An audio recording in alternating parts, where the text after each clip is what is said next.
اعوذ باللہ من الشیطان الرجیم بسم اللہ الرحمن الرحیم. پیارے بچوں السلام علیکم.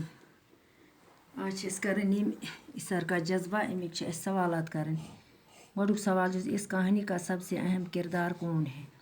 جواب چھُس اس کہانی کا اہم کردار زین ہے. دوٚیِم سوال چھُس عدنان اور شیبہ بچے گود لینے کے لیے کیوں مجبور ہوئے؟ جواب چھُس عدنان اور شیبہ بچے گود لینے کے لیے اس لیے مجبور ہوئے کیونکہ ان کا اپنا بچہ نہیں تھا. ترٛیٚیِم سوال گود لیے گئے بچے کا نام بتائیے. جواب چھُس گود لیے بچے کا نام زین تھا. بیٛاکھ سوال زین کے علاوہ عدنان اور شیبہ کے کتنے بچے تھے؟ جواب چھُس زین کے علاوہ عدنان اور شیبہ کے 2 بچے تھے. بیٛاکھ سوال عدنان کے دیوالا ہونے کے اسباب کیا تھے؟ جواب چھُس عدنان کے دونوں بیٹے آوارہ تھے.